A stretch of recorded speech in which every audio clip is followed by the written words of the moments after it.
this is not a DE&I issue. This is a dollars and cents issue. It's a business issue. Welcome to Unleash Your True Value, a Breaking Money Silence podcast where professional women flip the script on self-doubt, ditch the discount mindset, and start owning their worth like the rock stars they are. Each episode is packed with real talk, practical tips, and the occasional mic drop to help you charge what you're worth and earn what you truly deserve. So buckle up, grab your coffee, because it's time to unleash your true value and make some noise while you're at it. Now, here's your host, Kathleen Burns Kingsbury. Today, I am joined on the podcast by a colleague and special Breaking Money Silence revolutionary, Cary Carbonaro. She is somebody who I have known for a long period of time, so I'm thrilled to engage in this conversation with her. Before we officially welcome her, let me tell you a little bit about her background. Cary is an award-winning certified financial planning professional with over 25 years of experience. She currently serves as the managing wealth advisor and women and wealth ambassador for Ashton Thomas. She leads a multi-million-dollar financial planning practice. And here's where the overlap is: specializing in empowering women to overcome financial challenges and increase their financial literacy.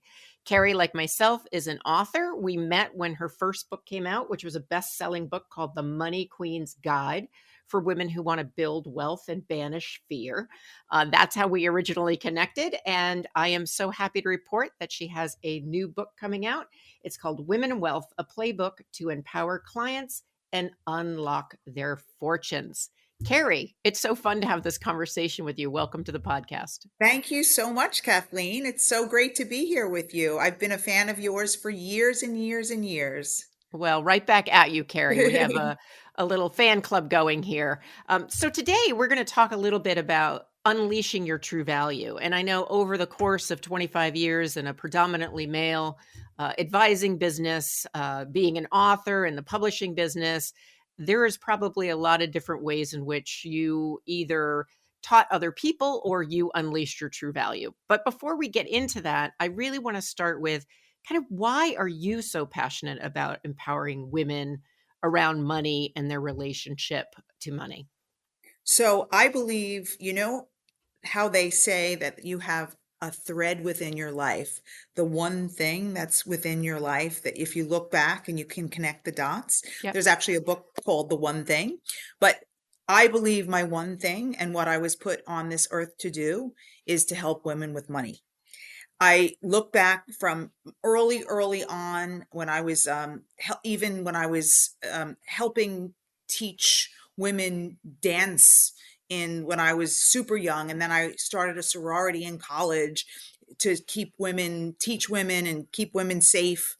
And then after graduating and help working with women at the bank, and then helping women as a CFP, and then being in an abusive marriage, and then writing the story about trying to help women not be victims of any type of harm, financial infidelity, power dynamics of not having money or not being able to make the decisions in the relationship.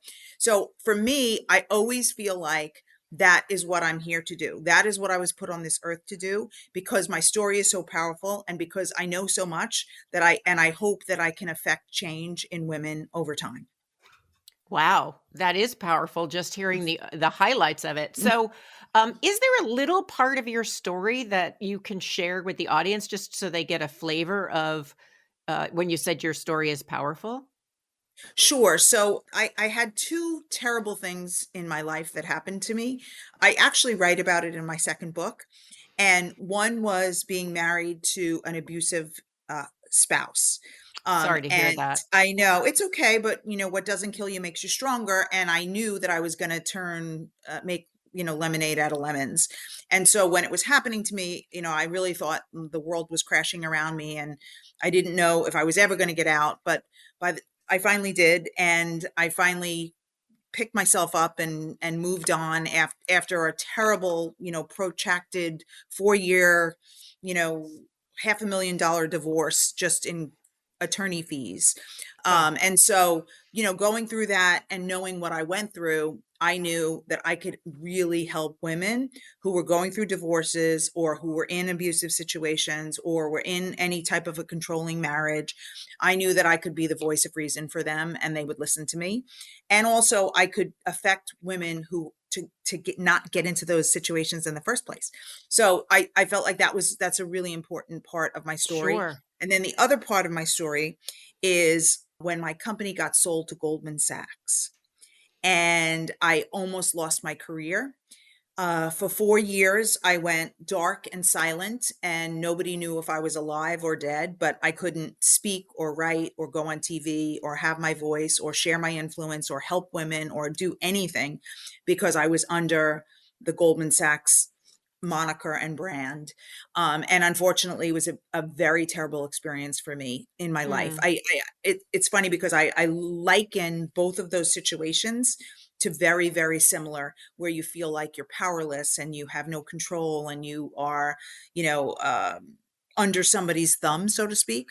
And sure. both of those situations were, very horrible in my life, but both of which I got out of. And they were, again, very similar. And now I like to tell my story about how what women should do to not ever get in that situation and how Right. they should stand up for themselves and get themselves out of those situations. So it really comes from a personal place. And I know there's Mhm. also tons of professional experience and knowledge that you have. But it sounds like the preventative piece is really important, but you're also willing to help women who get in these situations. And just so everybody knows, it's never their fault. It's kind of a Right, series of things that happens, and right, getting out of it. This comes from my right, previous counseling background. Getting out of it is much harder than it looks to the outside world. So kudos to right. you. Thank I you. am curious. One of the things I always wonder about is money history and money messages. Are there any money messages that you had growing up that either fed into I should be dependent on somebody or I should really make sure I take care of myself? Were there any money messages Definitely in the there? second one. Yeah. Definitely the second one. It's funny, I actually did a podcast this morning and we talked about your early money memories. Yep. And I said that mine was money equals power. Huh. And Yep. I watched my dad, who earned the money, and I watched my mom, who stayed at home and took care of things. And I said, I want to be that, meaning my dad. Dad. So, so I said, I want to do that. I don't want to do that. So I kind of set up my whole entire life around, I'm going to do that. I'm going to be the one that earns the money. I'm going to be the one that makes the money. I'm going to be the one that makes the decisions. I want to have this money to protect me.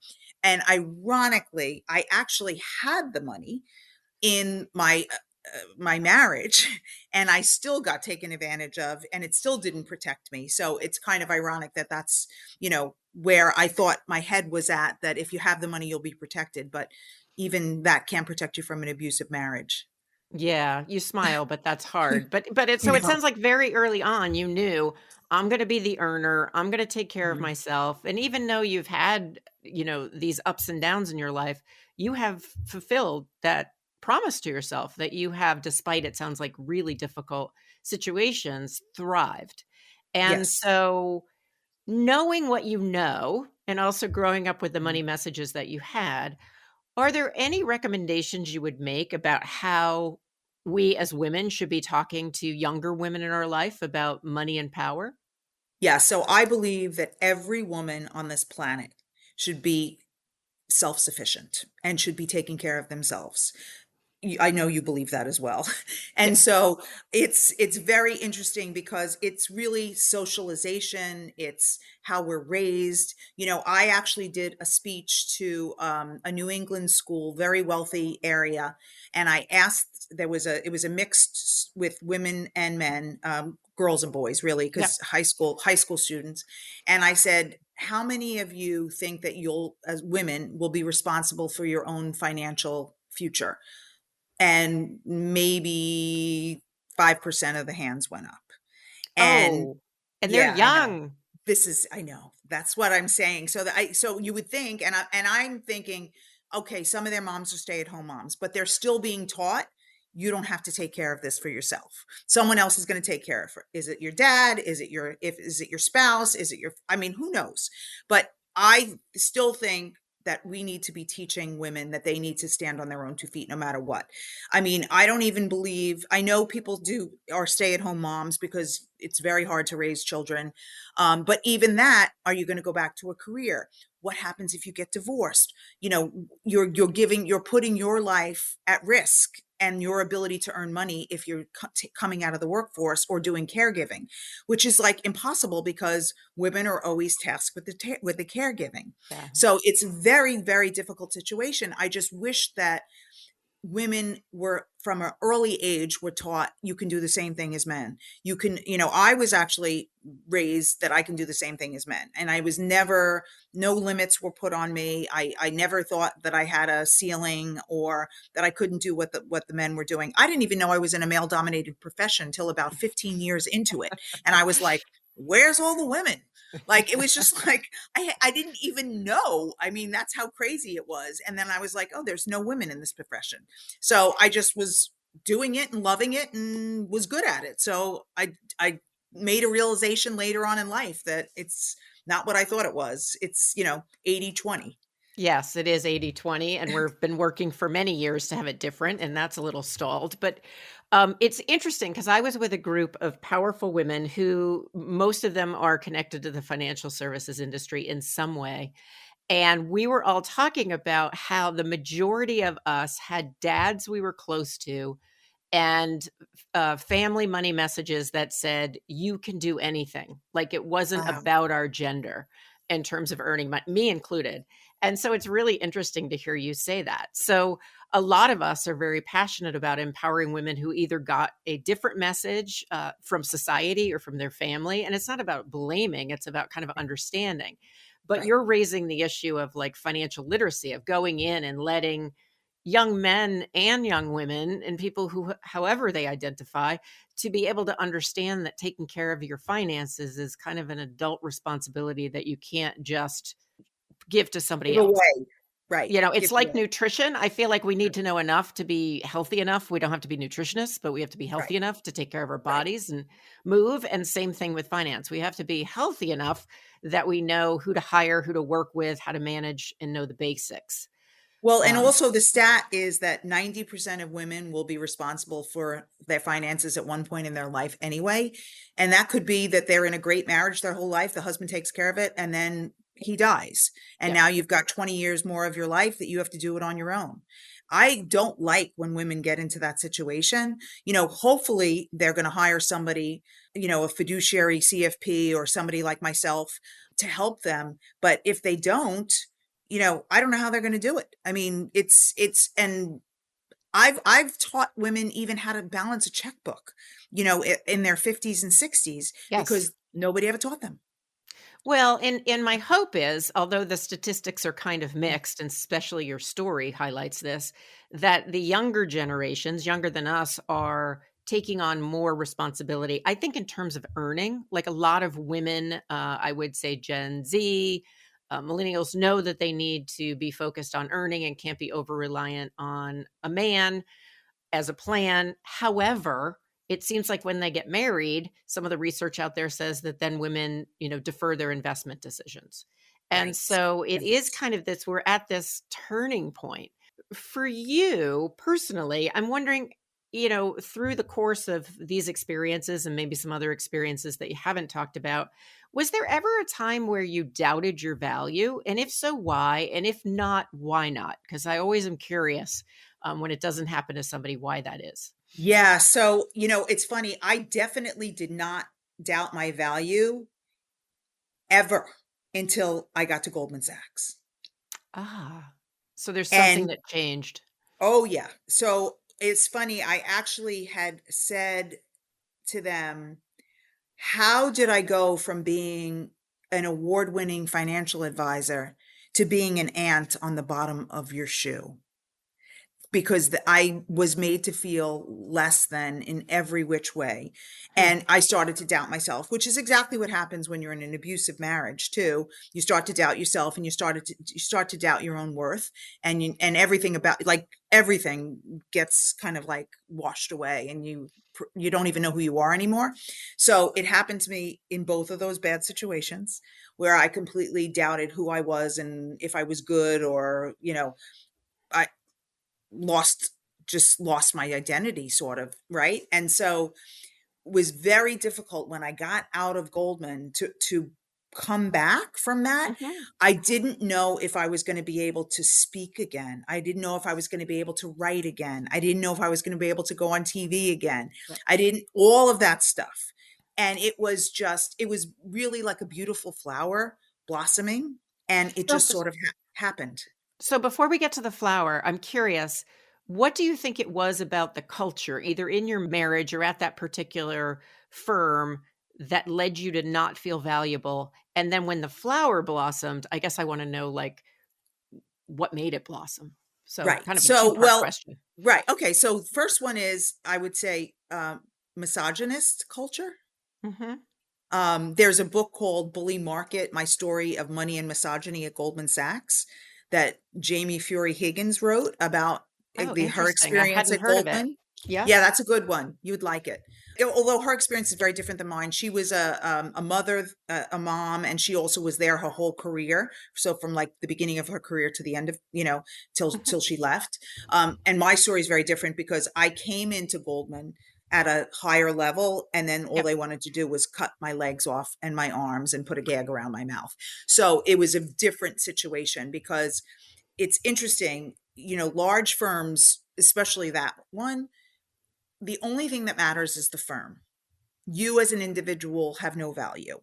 You are a widget. You are not even really, in my opinion, a human being, because you are an interchangeable widget. And so I could not live with that, because my whole brand is tied up in my identity of, I'm a female advocate, I'm a speaker, I'm a writer, I Sure. want to share my voice with the world. Well, it's And also your why. You take somebody's right. why away, and it becomes Yes. really hard to be authentically you. Exactly. So I could not even get out of bed in the morning, because there was literally nothing I could do. They told me to sit down, shut up, and babysit my clients. And I couldn't do it. I couldn't operate in that environment. I felt like I was choking. I was drowning. I was in quicksand. Like, it was so uncomfortable for me that I was crying all the time. I was, so unhappy, Mm. so depressed. And also it was in the middle of COVID too. So throw that on top of it to Yeah. make things even worse. So we were isolated, alone, all of that horrible stuff. So it was just a really terrible, terrible time in my life. I did not know if I was ever going to recover from it. And it was But very, you very but you difficult for me to get out. but you did, and you're now talking about it, whereas in the Yeah. past you said you couldn't talk about it. So what's changed that's allowed you to find your voice and thrive again? So I think I just came, well, first of all, I have a very supportive husband, which is Mhm. fantastic. And he's been with me this whole journey through all of it. But I believe I got back to who I was. I got back to my core. I got my core Yep. being back. And I started slowly by writing. And literally, as soon as I was allowed to write, stuff started pouring out of me. Blogs and books, and just pouring out of me like a spigot of a Uh-huh. hose that was shut off and now it's on. So all this stuff started to come out. And then they asked me to go back on TV again, and then I started to get asked to speak at all the conferences. And so it was sort of, and that's what I meant by the flower unfolding, Yeah. so to Yep. speak, right? So it just was like a little petal at a time, and then the whole flower bloomed. And now I feel like I'm back in my power. I'm exactly where I was in 2019, maybe a little bit wiser and Yep. older after my experience with Goldman. And now I can talk about it, and I can share my experiences. And, people are always like, aren't you worried you're going to get sued? And I'm like, well, you know what? It's my story, and nobody can take my story away from me. Right. So, And I think finding your voice, I talk a lot about this in my work. It's important for us to find our voices and to be able to use them in a way that gives us a sense of purpose. And it sounds like I'm also highly verbal. So if I was told to be quiet and sit in the corner, it wouldn't go very well. Just ask my husband. It would not go very well. So for you, you were able to, do the painful work and get through it and the other side and thrive. So what is a tip you would give a woman out there, whether she is a female advisor or whether she's a female professional, about how you can keep your voice? And if you lose it, what do you need to do? So I believe that if you are in the correct environment, your environment will dictate if you're going to thrive or survive or die. Mhm. Right. So it's interesting because there was a friend of mine I spoke to while I was at Goldman, and he said, you're living on Mars and you can't breathe. It's the environment that you're in is not supporting you. And I was like, wow, that's really great. And so he was like, obviously, you need to get out and change the environment. But in my situation, it was not that easy because I had a non-compete, non-solicit, Yeah. non-acceptance. I couldn't get out of my contract. Mine was a very, very complicated mess.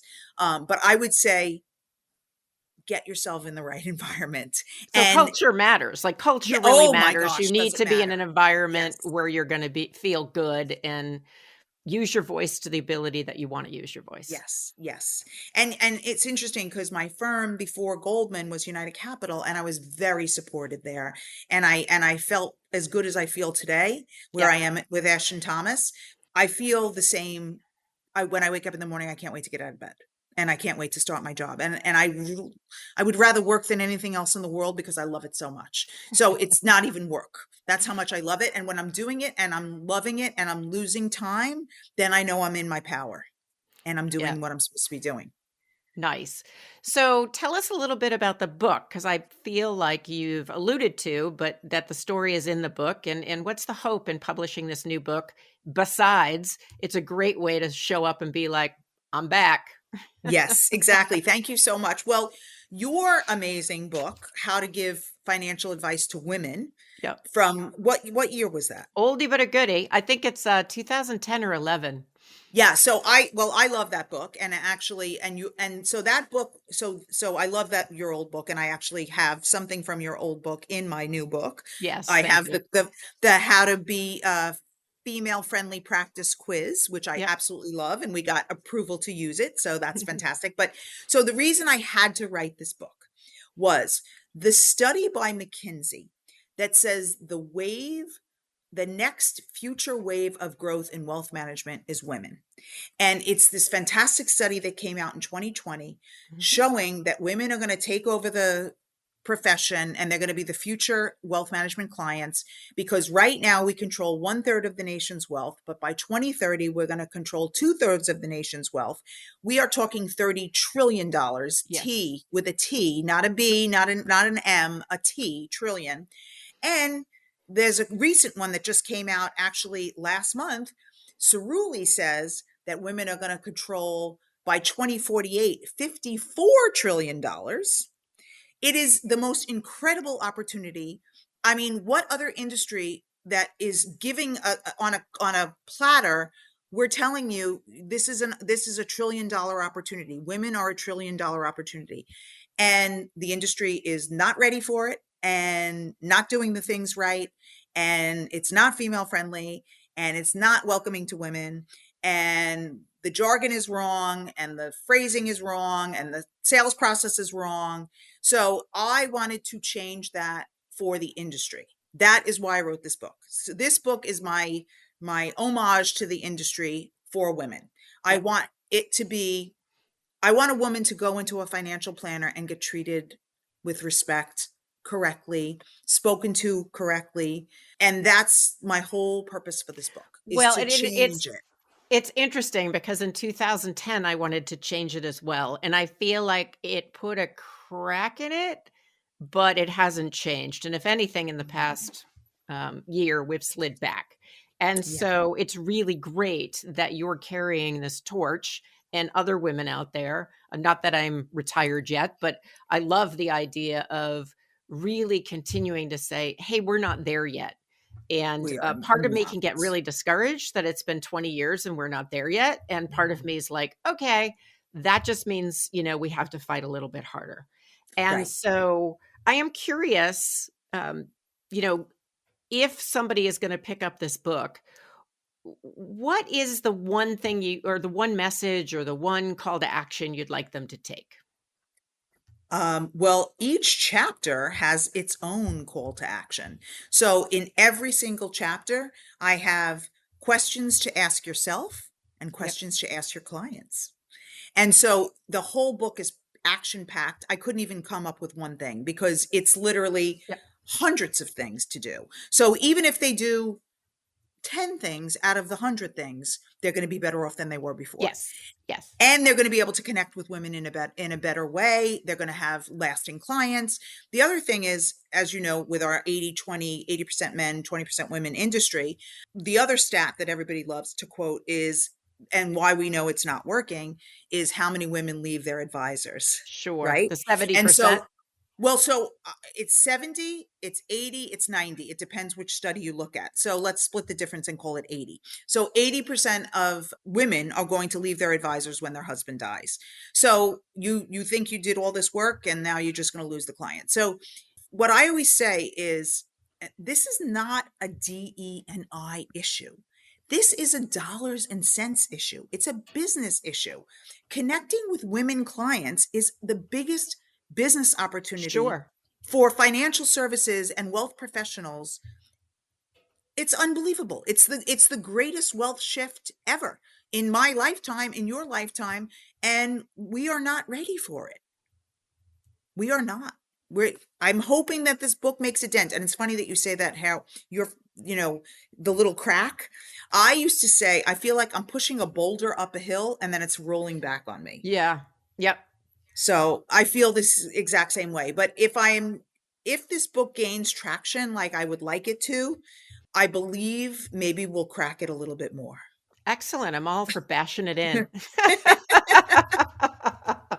So I want you to finish this sentence before I talk to you a little bit about how people can buy the book and things like that. I have everybody that comes on finish this sentence. Dare to blank. Dare to Dream.